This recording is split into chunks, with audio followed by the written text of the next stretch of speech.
Actually कालजार Anwarul Uloom মাদ্রাসাত যি আমার বার্ষিক অধিবেশন প্রতি বছর হয়ে থাকে, কিন্তু আমার 26 জানুয়ারিটো গণরাজ্য দিবসে প্রতিবারে উদযাপন করা হয়।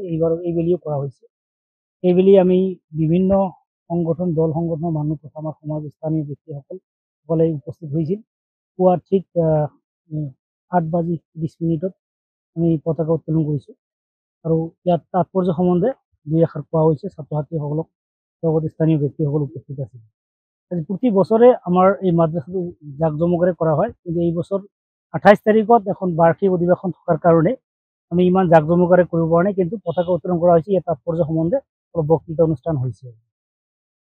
এই অনুষ্ঠানত রহমতুল্লাহ মুন্সি এলপি স্কুলের প্রধান শিক্ষক, কালজার এলপি স্কুলের প্রধান শিক্ষক, লগতে সাংবাদিক প্রাক্তন সাংবাদিক আব্দুল আলিম, লগতে ফখরুদ্দিন আলী আহমেদ, কংগ্রেসের প্রেসিডেন্ট, ডিস্ট্রিক্টর ইবি আমচুর, বিভিন্ন কর্মকর্তাসকল তথা বিভিন্ন দল সংগঠনের ল'ৰা ছোৱালীবিলাক আৰু ইয়াৰ লগতে আমাৰ NGO যিবিলাক আছে, যিবিলাক আমাৰ নন গভৰ্ণমেণ্টেল অৰ্গেনাইজেশ্যনছ আছে, সমাজ সেৱকসকল উপস্থিত, ৰাইজ তথা আমাৰ বয়োজ্যেষ্ঠ ব্যক্তিসকল উপস্থিত আছিলে। লগতে এই মাদ্ৰাছাৰ প্ৰতিজন শিক্ষকে উপস্থিত আছিলে আৰু তেওঁলোকে যথেষ্ট উৎসাহেৰে আজি এই আমাৰ যি গণৰাজ্য ৭৬ সংখ্যক যিটো খুব খুব উৎসাহেৰে উদযাপন কৰিছে।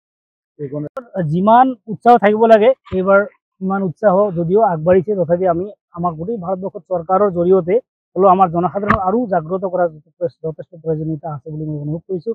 কাৰণ আমাৰ কাৰণে যথেষ্ট এটা তাৎপৰ্য দিন।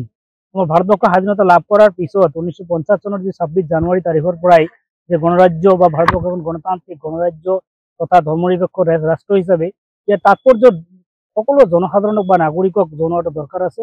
যথেষ্ট উলহ মালহেৰে আমি উদযাপন কৰাৰ প্ৰয়োজনীয়তা আছে বুলি মই অনুভৱ কৰিছোঁ। কাৰণ জনসাধাৰণৰ মাজত এতিয়াও কিছুমানৰ উৎসাহ দেখিবলৈ পোৱা নাযায়।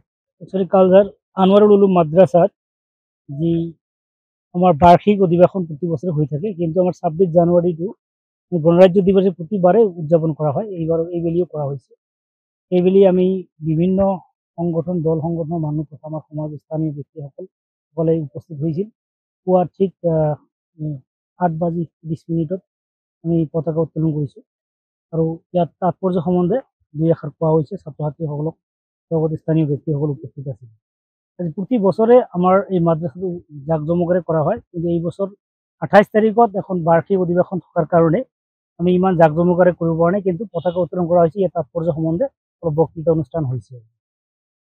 এই অনুষ্ঠানত রহমতুল্লাহ মুন্সি এলপি স্কুলের প্রধান শিক্ষক, কালজার এলপি স্কুলের প্রধান শিক্ষক, লগতে সাংবাদিক প্রাক্তন সাংবাদিক আব্দুল আলিম, লগতে ফখরুদ্দিন আলী আহমেদ, কংগ্রেসের প্রেসিডেন্ট, ডিস্ট্রিক্টর ইবি আমচুর, বিভিন্ন কর্মকর্তাসকল তথা বিভিন্ন দল সংগঠনের ল'ৰা ছোৱালীবিলাক আৰু ইয়াৰ লগতে আমাৰ NGO যিবিলাক আছে, যিবিলাক আমাৰ নন গভৰ্ণমেণ্টেল অৰ্গেনাইজেশ্যনছ আছে, সমাজ সেৱকসকল উপস্থিত, ৰাইজ তথা আমাৰ বয়োজ্যেষ্ঠ ব্যক্তিসকল উপস্থিত আছিলে। লগতে এই মাদ্ৰাছাৰ প্ৰতিজন শিক্ষকে উপস্থিত আছিলে আৰু তেওঁলোকে যথেষ্ট উৎসাহেৰে আজি এই আমাৰ যি গণৰাজ্য ৭৬ সংখ্যক যিটো খুব খুব উৎসাহেৰে উদযাপন কৰিছে। যিমান উৎসাহ থাকিব লাগে এইবাৰ ইমান উৎসাহ যদিও আগবাঢ়িছে, তথাপি আমাৰ গোটেই ভাৰতবৰ্ষত চৰকাৰৰ জৰিয়তে হ'লেও আমাৰ জনসাধাৰণ আৰু জাগ্ৰত কৰাৰ যথেষ্ট প্ৰয়োজনীয়তা আছে বুলি মই অনুভৱ কৰিছোঁ। কাৰণ আমাৰ কাৰণে যথেষ্ট এটা তাৎপৰ্য দিন। আমাৰ ভাৰতবৰ্ষ স্বাধীনতা লাভ কৰাৰ পিছত 1950 চনৰ যি 26 জানুৱাৰী তাৰিখৰ পৰাই যে গণৰাজ্য বা ভাৰতবৰ্ষ এখন গণতান্ত্ৰিক গণৰাজ্য তথা ধৰ্মনিৰপেক্ষ ৰাষ্ট্ৰ হিচাপে ইয়াৰ তাৎপৰ্য সকলো জনসাধাৰণক বা নাগৰিকক জনোৱাটো দৰকাৰ আছে। যথেষ্ট উলহ মালহেৰে আমি উদযাপন কৰাৰ প্ৰয়োজনীয়তা আছে বুলি মই অনুভৱ কৰিছোঁ। কাৰণ জনসাধাৰণৰ মাজত এতিয়াও কিছুমানৰ উৎসাহ দেখিবলৈ পোৱা নাযায়।